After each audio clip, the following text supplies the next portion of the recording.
She Rides, a podcast where women cycling takes the lead. I'm Saar, your host for today, and I'm joined by a very nice guest to talk about women's cycling. Let's get started. Ready? Hi, everyone, and welcome to episode 68 of She Rides. It has been a week with some technical issues on our podcast platforms, and so we're here a bit later than expected, but more racing included for you then. And right now I'm here with a guest you might have seen pop up a few times during the Flemish Classics already. Hi, Caroline. Hi, nice to join you today. Yeah, super nice you're here. So let's talk about you popping up in the leading groups of the classics later on. But first of all, can you maybe introduce yourself to our listeners? Yeah, my name is Caroline. I'm a cyclist for Liv Alula Jayco. Yeah, I'm from Sweden. I don't know how much how much else there is to know. It's nice. So you're a cyclist, and what's life like outside of cycling? You're of course on the road a lot, but what do you enjoy doing apart from cycling? Oh, and I was speaking with my physio about this just now about what I should say about myself, but unfortunately, I'm a pretty boring person. I'm really, yeah, mostly just doing cycling, and that is really my biggest hobby. So that's mostly what I'm doing. Otherwise, it's not that much, to be honest. Yeah, that's about it. Sorry, that's a very boring answer. That's fine. Do you enjoy watching cycling as well? Yeah, no, I do. Like, I do watch a lot of cycling. I think that is really, I have to come from a cycling family. Like, everyone was doing cycling, and that's really all we speak about, more or less. So I think that's where I got it from. So I do really watch almost everything, and yeah, it's what I enjoy most. So that's what I'm busy doing during the days. Well, you choose the right thing to do then. Yeah, Um, no, definitely. you just mentioned that you really come like from like a cycling family, but still I think from Sweden, like we don't see that many Swedish pro cyclists in the peloton. So how did you end up here today? Oh, yeah. I mean, both my parents were cycling. So yeah, it's what you say. We don't have that big of a cycling scene, and especially the professional scene is really small. But yeah, both my parents did it, and then also I have an older brother who started riding when he was really young. So actually, it's more just that I still had to come to the races, and then I started doing it myself. And then yeah, from there on, I kind of noticed I had talent for it. And then, yeah, it's been my biggest dream since I was really young to be a professional cyclist. So it's been, yeah, after that, I mean, I took quite yeah, normal or traditional steps, like first racing in the juniors, and then like for a club team, and then continental team, and then up to world tour. So, I mean, slowly but steady progressing. As like a youth rider, was it hard to get like races in, or was it just like traveling further, or how did that go? Yeah, I'm really with that really lucky that I had parents committed to it, because I think that's probably one of the biggest issues that when you come from these smaller nations and also quite far from the Central Europe, that you do have to go quite a lot, like to Belgium, to Netherlands, Italy, these areas to race, because it is. I mean, we do have races in Sweden as well, and also Denmark, quite a bit of racing, but it is really often small pelotons, and like, especially when you race just the girls, you're not more than maybe 15, 20 riders. So you do lose some technical and tactical skills that you would normally need. So yeah, I mean, we were quite lucky that we could race quite a lot with the boys, the younger boys, and also yeah, going a lot to Belgium and the Netherlands as a young rider. So yeah, you said you've been dreaming like a long time to become a professional cyclist. But was there actually a moment like you thought like, oh my God, this is really happening? Like what I've been like looking forward to for so long is like becoming reality? Yeah, no, like I think when I signed my first World Tour contract with Liv Racing, like that's now a few years ago already. Like I think that was really, really a big moment. Like that's really when I started believing like that's, yeah, that I can get somewhere in the sport. And I think that was probably my biggest moment as a rider in my development. Like that's really when I started believing it, like to really reach the top of the sport. That's nice. So I said like you're quite visible in the classic season so far, but already last year I think you've reached some results which were very impressive. You had like second at of Guangxi. You showed yourself at like the Spanish races. Worlds was very good as well. What's the result you're most proud of last season? Oh, that's a difficult question. I think Worlds in Rwanda, I think it was a really, really nice one. Like it was a fun race, and yeah, it's always special when you race for the national team and you do those championships. I think that would be one of the races I'm most proud of, also because it was one of my biggest goals for the year. So it's always nice then to succeed with that. So I think that one would probably be the biggest one. And then I think also China, the China trip in entirety was really a good one. Like we were really good as a team there, and also in Songming we had 2 stage wins, and I think it was really special to be part of that team and to have that success together. So I think as a general trip with the team, I think that's the most special result. And individually, maybe Walt was the best one. Yeah, about Worlds, we've had like a couple of cyclists so far who've been there and all describing it really as like a weird race, chaotic, like one to remember in very different ways. How did you experience that day? Yeah, no, I think I would also probably describe it as quite chaotic. I mean, I think it's quite different for me because Sweden is a small nation and I also went there alone. I didn't have any support rider. So I I think I was quite locked tactically. Like I could try to follow the best and I could of course try to go up the road earlier, but it wasn't that much I could have done. So it was quite a frustrating race. Like you just do really have to sit and wait for the big nations to play it out. Like that's really different from World Tour racing when you're all with 6 together, whereas now the Netherlands is 8 and someone is completely alone and isolated.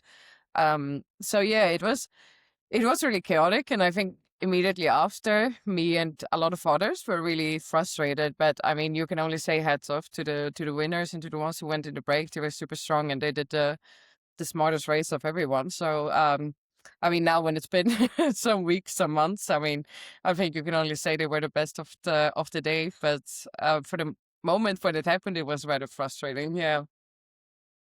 Can imagine. Um, but yeah, it's not only the road because you've been doing some cyclocross as well. I could see on your chart. Any chance we'll see you back in the mud in the coming years? Oh, we will see. Like, I think I've done it a little bit. I also did it a bit as a young rider, and I do really think it's super fun to do it. It's so different from road cycling, and it really does give something both with training, but also just the technique and the skills on the bike and all that. So I would really like to come back to it, but it is quite difficult sometimes to pair it with the road because of course the road are the biggest. It's my focus, and that's like the biggest part of the year. And especially when you do a lot of the spring classics, it's been quite difficult and it's been a pretty heavy load to do it also. But I would really like to come back and do a few races, that's for sure. That's nice. So yeah, let's talk about this heavy load classic season so far. Some highlights, I would say, Fort in Samen, Tente and then a couple of days ago, just outside of that top 10, Dwars of Vlaanderen.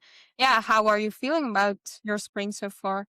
No, yeah, it's been pretty good, I would say. I've been a bit unlucky with accidents and with punctures and crashes, but I think generally it's been a good spring and I really enjoyed it. Like it's been pretty different from previous years. I didn't do too many spring classics previously. I was always more on the Italian climber program, let's say. So it's been really something new to do these kinds of races. But yeah, I've really enjoyed it. I think they're super fun and like it's really exciting racing. Always something happening, and yeah, no, it's been really fun and I've really enjoyed it.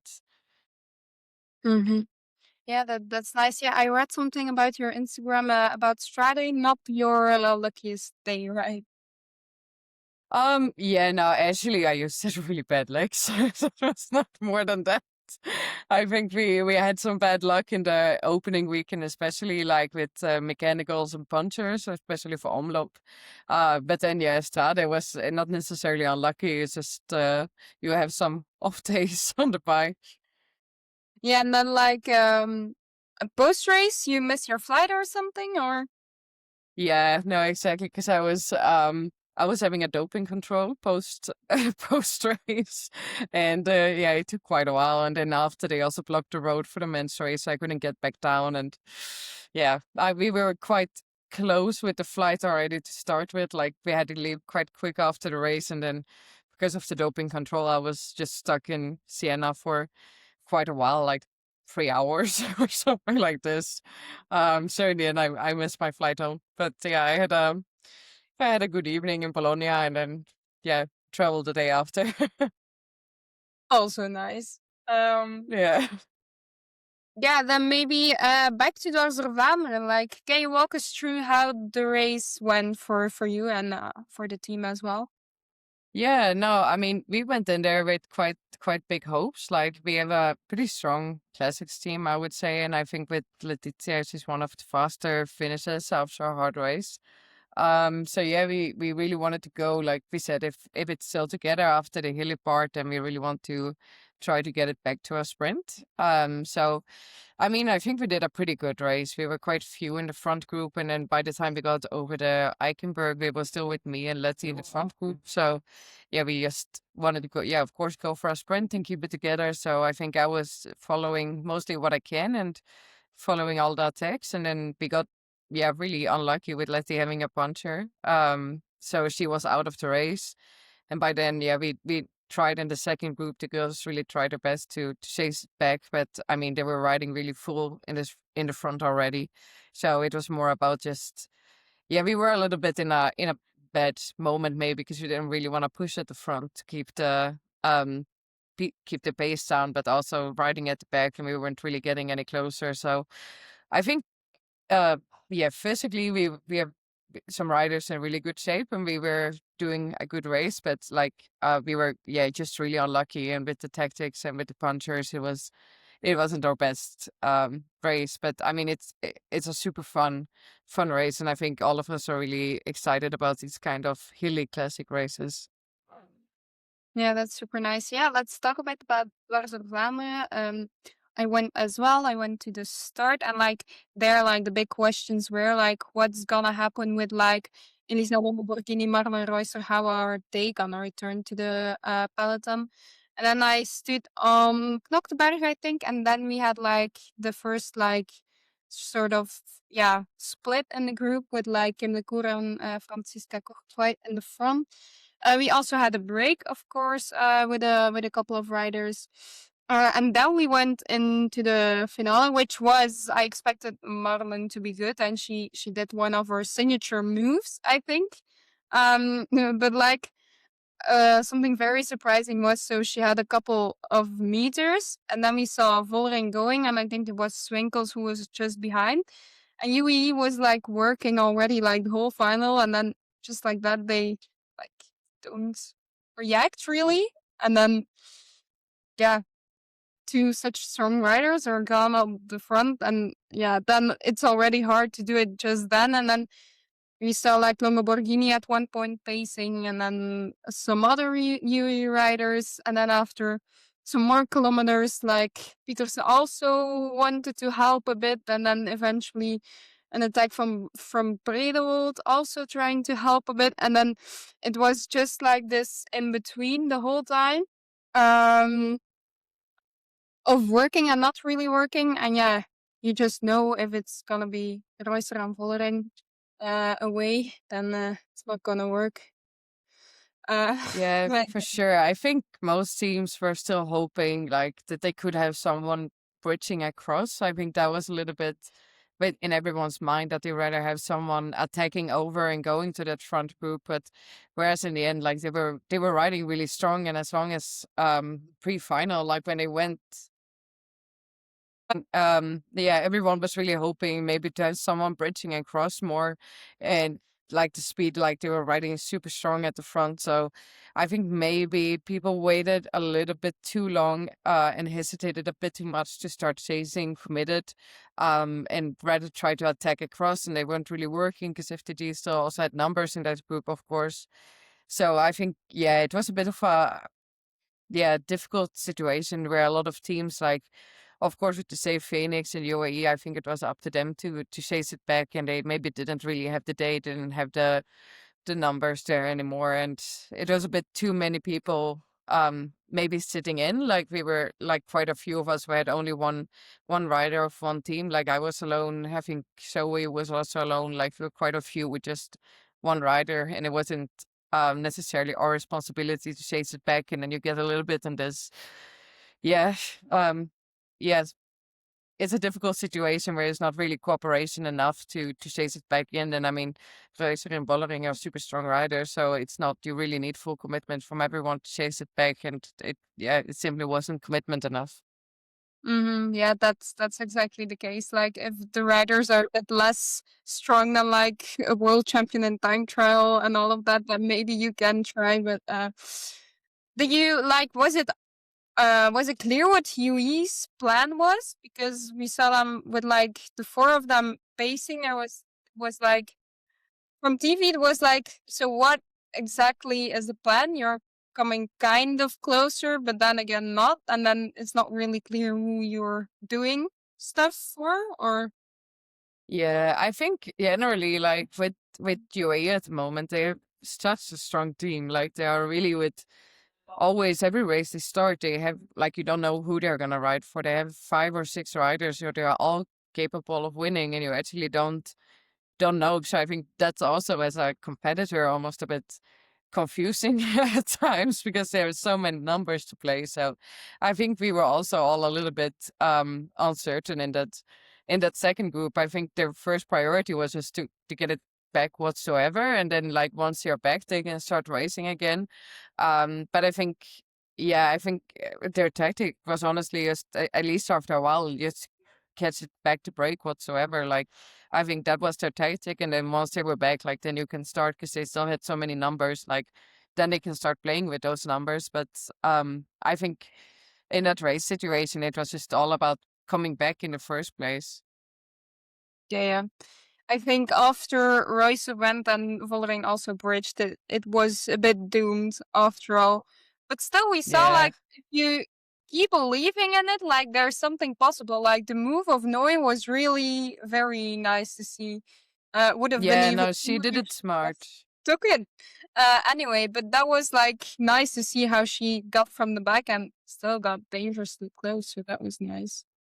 Yeah, no, she was really, like, she did a smart, brave attack there. Like, I think, it was just in the right moment, because by the time we got so close to the finish, there was quite a bit of hesitation in our group. Like, we realized we wouldn't maybe catch it back, and like quite a lot of the teams were pretty finished, and you were waiting a bit for the sprint. No one really had a lead out. No one started really early, and I mean, she really caught that moment, and then she almost made it across. So, I mean, it was a super brave move, and I think, she will for sure win something when she keeps racing like this. What did you think of the sprint between Royce and Vollering? Did you expect Marlena to beat Vollering on the line, or were you Oh, expecting to be others? honest, I don't know. I think they're pretty similarly matched. I would say like they're pretty even. So I wouldn't have been able to guess beforehand, I think, who would win it or not. So, and no, I'm not surprised that Marlon won. Like, she's a super strong rider, and I mean, after that kind of effort, they're also both, at least I hope, they're both really fatigued. So I guess it comes down more to being, the strongest one in the end, rather than the fastest one. Yeah, I was actually surprised. So I was like on the right side of the finish, and it looked very obvious that Marlon won, and everyone was, oh, so close, so close, and I was like, huh? This was not close. And then when Yeah. you saw it like on the images after, it was actually a really close sprint. So that was cool to see. Then I'm just gonna finish off the She Rides shout out with Kat Ferguson on 6. That was a nice race for her as well. Yeah, I think it was in general also nice to see Le back and Longa Borghini. She was like coughing like before the start and like after the finish. So hopefully she still can recover a bit more for Sunday. Now let's get back to some more questions. So let's talk a bit about women's cycling and some other stuff. Um, so what do you think? What's like the one thing that needs to change in how media covers women's cycling? Oh, difficult. That's a really hard one. I think maybe oh wow. That's really difficult. I think maybe they could do a better job of like covering the depth of women's cycling, because I think whereas with men's cycling they're pretty good at covering like also riders, maybe the second tier riders or the riders winning smaller races, and they're giving them quite a bit of attention. Whereas with women's cycling it's much more focused like really on the top end of the sport. And I mean, also in men's cycling, if they only focused on Mathieu van der Poel and Philipp Ogana and Tadej Pogacar, like then they also wouldn't get that media attention from the team or from the media, sorry. And I think that's really important also for women's cycling, that they do actually focus on these smaller level races, and you do reach out to a bigger public also with from smaller races and from the riders doing like maybe the early work or like the more support riders. I do think it's important to give that attention to them as well. Yeah, that's a nice take. We don't see much more than the 10 best women racing those No, races. exactly. And then maybe another difficult one. So if tomorrow you had a seat at the UCI, what's the first thing you would change? Oh, yeah. Hmm. That's also a really difficult one. You're asking good questions, huh?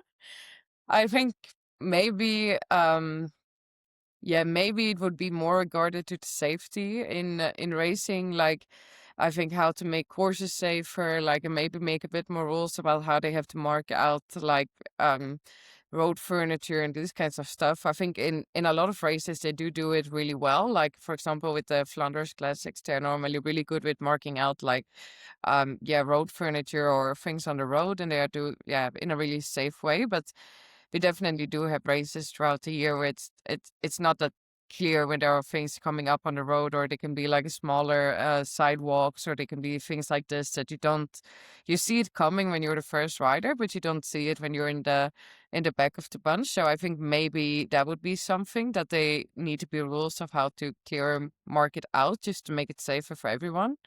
And then I think it's a little bit also maybe about managing the risk of serious injuries once crashes do happen. Like, for example, in mountain stages, when you have these really fast downhill sections, maybe you can put up something like what you would do in alpine skiing, like on the side of the road. You maybe stop these accidents from happening where people fall down ravines and they do get these serious injuries. I think that could also be something. I think I would feel a lot safer if that was the case, because if you at least still crash on the road, you are also sure that the ambulances and the medical staff can still find you, and you will avoid accidents like we've seen in the past where people fall off the road and they are not spotted and they are seriously injured. I think that would be really important for the safety of the riders also.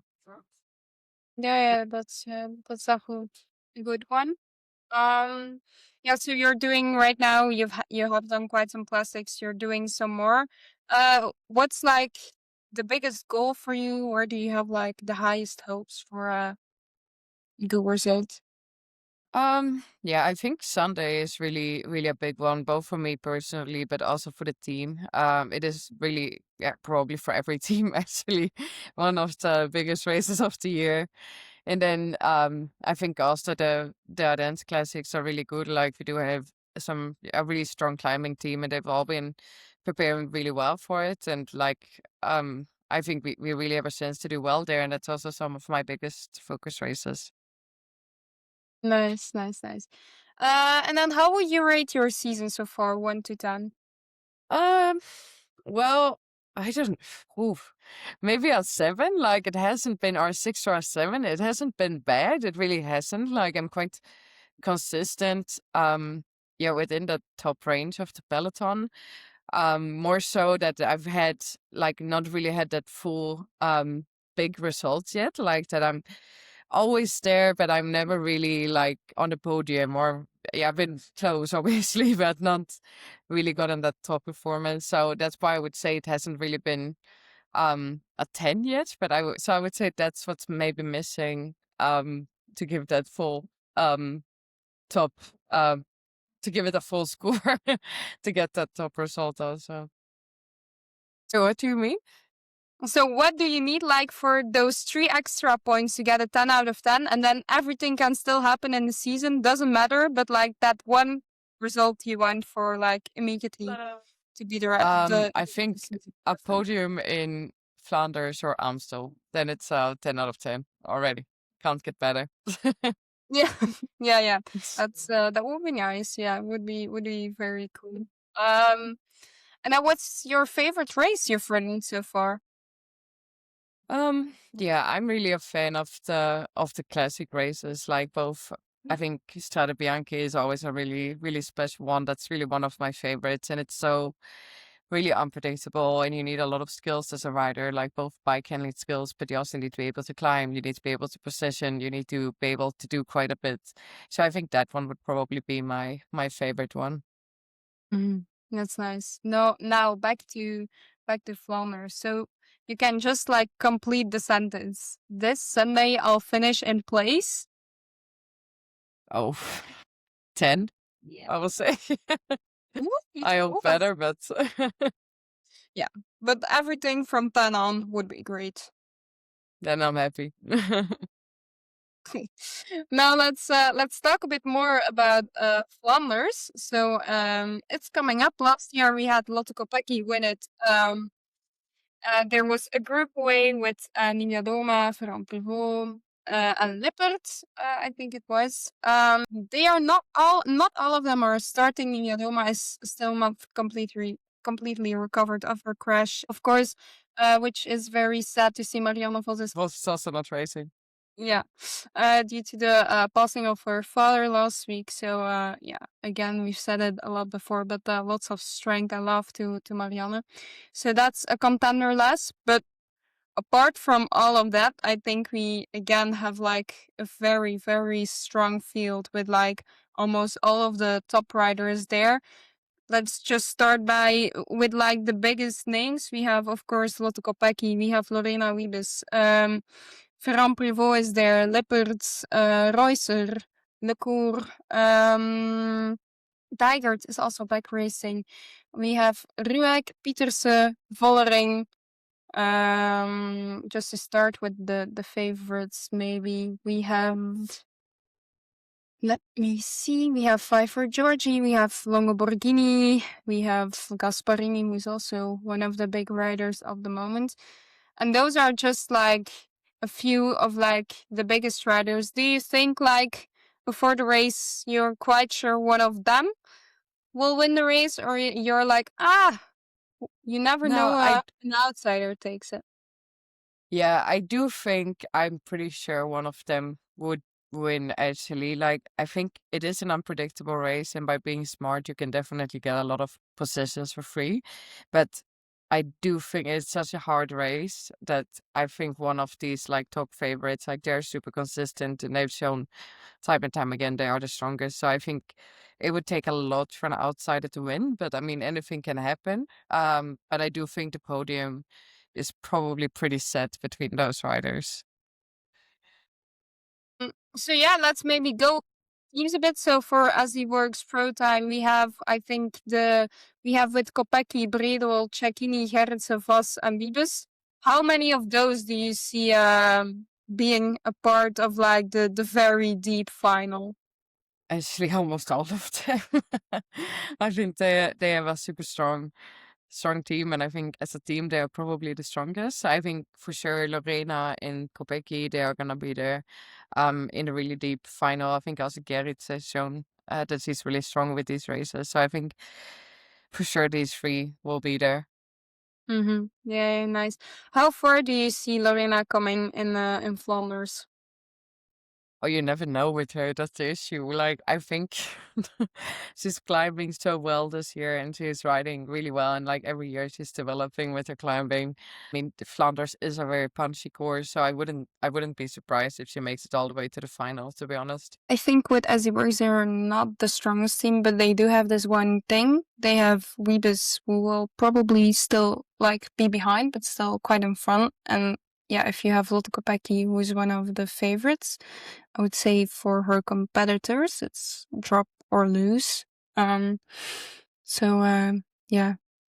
will be exciting to see how the favorites are gonna play it and how they are gonna try to beat the faster competitors. Mm-hmm. Mm-hmm. So for Visma, they have been racing like very strong in team block, but I think for Sunday it will be all on Ferrand Prévot.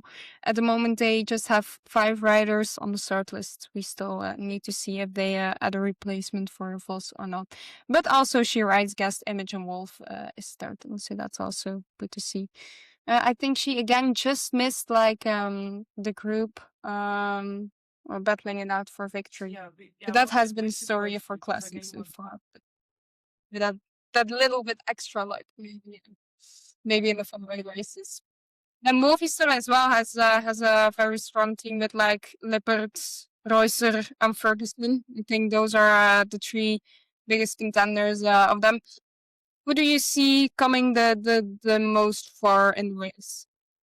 Yeah, I think Reuser obviously shown yesterday, no, not yesterday, but Wednesday, that she's super strong and that she's really, really in shape. So I do think she will really be there in the final. But they also, again, like they have a super strong team and they also have that benefit of having Kat, who is one of the fastest finishers in the bunch. I mean, they can actually play it pretty cool because they will always have that backup. I think Reusser would probably be the one, but I mean also Lippert, he's also been always really good in Flanders, so it's difficult. I think they both really have a chance, but yeah, Reusser really showed that he is in shape. So for AG Insurance, we have Gekir, Borghese, Bossuet, Lecour. So do you think all in on Kim full like domestic duty, or do you see like some attractive racing from AG earlier on? Oh, I guess it depends a bit. I think they are a little bit in the same situation there as Movistar, maybe. Like they do have some faster options as well. So they could also, I think for sure, Kim is a really strong card to play. But I wouldn't be surprised if they let some riders, yeah, like Bugatti, for example, wait a bit and savor a bit more for a potential small sprint. Mm-hmm. Yeah. And what do you expect from Canyon now that Nivea Doma can start? Of course we have Diker, Bakstad, Utrop Ludwig. What are you seeing? Yeah, good question. I think they're gonna have to race maybe a bit more openly, or race a bit more aggressively. Like Backstead is super strong on these courses. And sorry, Tigers are also, of course, is also really strong, and they also both are pretty fast in the finish. But I do think they're gonna go quite a bit on that tech. Mm-hmm. Yeah. Then some like other interesting names is like Ruek if she can hold on. She's quite fast as well. Peters, of course. I think we're quite certain she will try to race and try to get deep into that final. And then I think FDG really might be the star team of the race with Vollering, Chabet, Jury, Guazzini, Koch, Kraak. Apart from Vollering, who's gonna be there the longest in front? I think Sebi and Francisca Koch, I think they are the pretty strongest cards there to play as well. And I mean they've shown all spring time and time again they are really the strongest team and they have so many good potential winners that it's also a difficult one to predict a bit what they are gonna do because they are so strong. But I think Sebi and Francisca are probably the strongest support riders. Mm-hmm.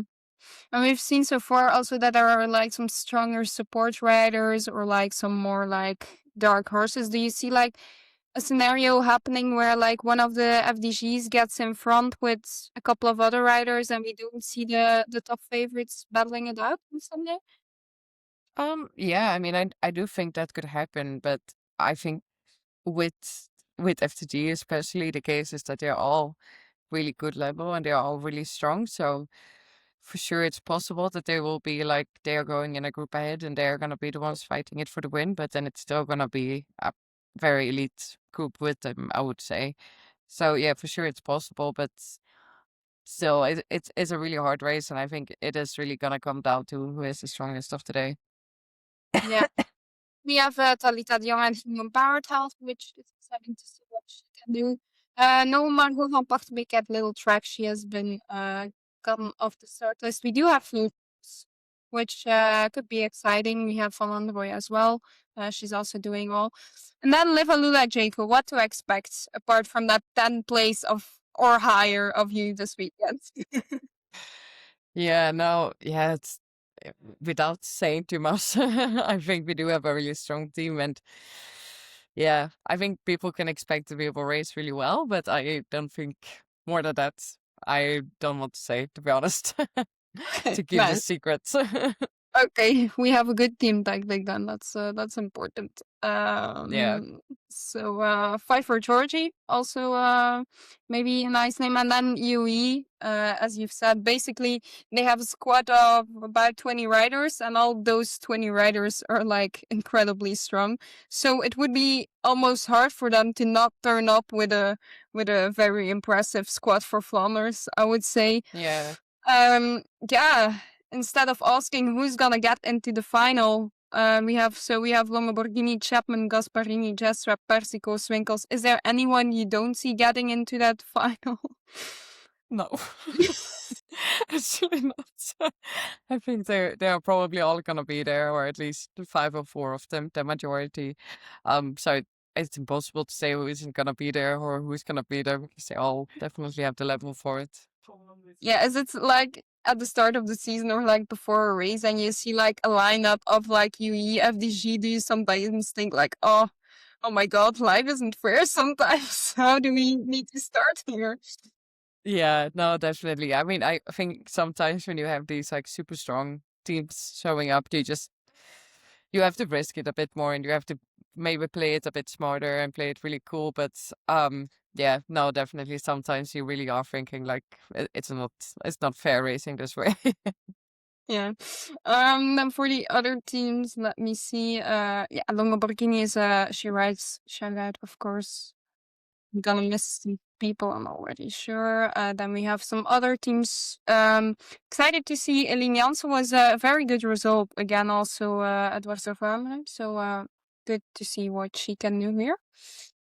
And then apart from like the teams we've talked about, what is what you think will happen? Like, do we see a solo winner? Do we see a duo? Do we see a bigger group?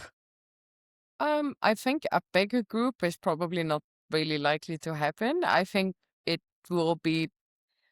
I don't think we were gonna see a solo winner either, but probably it's gonna be a really small group, like also what we've seen last year, like and actually almost all previous years, that it's coming like 3 to 6 riders together to the line. I would guess that's the most likely scenario for a race, and then that after that group say is coming like in ones or twos or like really small groups together. Mm-hmm. Nice. And what do you expect? Do you think like the best like climbers on Oudequarm on Paterberg will make the difference and stay away, or do you seeing like something still happening on the road to Oudenaarde, that we see something like in Dwars of Vlaanderen? Um, I think yeah, it's quite different from Dwars because Dwars is pretty flat the last final 40 kilometers. So I mean, there is like they did try to go already on that climb, like the final climb, but it is really far from the finish. Whereas in Flanders, I mean, it's a lot more climbing. You're going to be a lot more fatigued by the time you do hit that final climb. And also you're much closer to the finish. And of course, also the finish there is much, in a one way, easier because you're only on this big road going into Oudenaarde. Whereas in Dwars, you did have quite a few of these couple sections, and it was a very hard final lap. So I do think it is going to be really raced on the final 2 climbs, and that's really where the race is going to be won or lost. And after that, I mean, it's never easy, but after that, I do think they will keep it quite together towards the final. What's your favorite climb, by the way, of or favorite, the one that suits you best. We'll keep it at that. I think probably Urik Varmont, I would say, would be my favorite one. I think that's also one of the one with the most people on it. And yeah, and I think that's definitely the one, like also the longest one, the hardest one, I would say. So that would be my favorite. Mm-hmm. Nice, nice. Yeah, then we also do like we have like our stars. So maybe you can do those as well. So you give one name 3 stars, then 2 names get 2 stars, then 3 names get 1 star, and then you can also choose like a wild card. Yeah, for example, my wild card for Dwars was Eileen Janssen, to give you an idea. So it's always Okay. nice to like be able to select the Yeah. dark horse. I would say 3 stars would have to be the Demi Vollering. I think she is the big, really clear favorite. 2 stars like Elisa Longoborghini. She's always really good here. Probably also to Racer. 1 star. Um, yeah, Pook Petersen. I think she's really a one to play here. Lorena Wiebes and Lotte Kopecky, I would say. And then the wild card, I would give it to Letty. Well, for people who listen, won't be surprised who my 3 stars are. It won't be surprised who I will give my 3 stars to. It's gonna be Lotte Kopecky. I'm not very original anymore. But then 2 stars are gonna be for Reusser and Vollering. Then 1 star, gonna give one to Ruek, Lecour, and Longoborghini. And That's then a good wild guess. card is gonna be let's do most. The wild cards. And then if you That's a thought good we were guess. done with predicting, we're also gonna do our 1, 5, and 10 predictions. So you can do those as well. So the first place, the 5th place, and the 10th place. Oh wow. First place, yeah, I would say Demi Vollering. Um, 5th. That's a difficult one when you do only when it's with such big gaps in between. Um, 5th, I would maybe say Ruuk. Like I think she's so fast in the sprint, like she can really do it. 10th, like I would say like one of my teammates would do it. So I'm just gonna put it as a Jayco rider. I'm not gonna give a name. Cool. So winner is gonna be Lotte Kopecky. 5th place is gonna be Caroline Andersson. Good guess. Good guess, I know. And 10th is gonna be for let's say Faulkner. That's a good one. Yeah, we have to mention her. So she abandoned last year's Tour de France, and now she's back her first race. So we had to mention her as well. Yeah, it's just a long time away from racing. So I think she's quite motivated from what I read online. So will be a exciting and also a dangerous one for like the big favorites. If she's really in a good shape, then Yeah. always watch out for Faulkner. Yeah, definitely. Once she gets a gap, it's so hard to take her back. Well, that were some nice race insights for Flanders. Then just maybe to end it up, I have a few this or that's for you. So you can just choose one of the two. So cobbles or climbs? The only thing with that is it's oh, cobbled climbs. Is that an option? No, I would probably say climbs. So No plans to race Roubaix? no, I am racing Roubaix, so And then you're excited about it to go on all the cobbles or? yeah, no, I am definitely. I think it's such an iconic race, so you have to be excited to go there. So for sure, Okay, nice. One day race or stage race? one day races. Attacking or waiting for the sprint? Well, I'm definitely not the fastest, so I would have to say attacking, but it is also very fun to do some fun sprints or reduced sprints. Hmm. Maybe the better answer is waiting for the sprint with a fast teammate. Also, that's a good answer. Racing in Italy or in Belgium? Belgium. Nice. Do you want a rainy and windy Flanders, which is probably gonna happen, or sun and dust? Rainy and windy. I do You like to love race in the bad weather. the Oh, nice. Well, I will be there at the race, like cheering wise, and I'm not very happy how the weather is looking. But it's like also funny. Like every 5 minutes, it's different. So we'll be Yeah, excited of how the weather conditions actually end up. And then last one, Flanders or Liège? Flanders. Yeah. Well, yeah, it was very nice to have you on. So, what are the goals like further into the seasons after the classics? I think after the classics, a well-deserved break first, or Yes. Finally, first a bit of a break. Otherwise, that would be a very long sprint. So first a bit of a break, and then I think, oh, I mean, then we have the Grand Tour season coming up, and that's also a really important period for the team. I think personally, Worlds is a really big goal for me this year. So I think that would maybe almost be the next like really big focus of the year, like really the spring and really the end of the year. I would be the big focus areas for me. mm-hmm. Yeah. Okay. Thank you very much for being here with us today. It was very nice to see you here, and hopefully we see your name appear a couple of more times in the coming weeks. So Thank you. that's It wrap. was nice being here. Yeah. So that's a wrap for today's episode of She Writes. A huge thanks, Caroline, for sharing her incredible story. Hope you enjoyed the ride. Make sure to subscribe on Spotify, Apple Podcasts, Amazon Music, or YouTube so you never miss an episode. And if you like today's show, a rating, like, or comment really helps us reach more listeners. Follow us on Blue Sky and Instagram for behind-the-scenes updates, our guest game, and more. Don't forget to check out our other episodes. And if you've got any questions or topics you'd love us to cover, don't hesitate to reach out. Thanks for listening.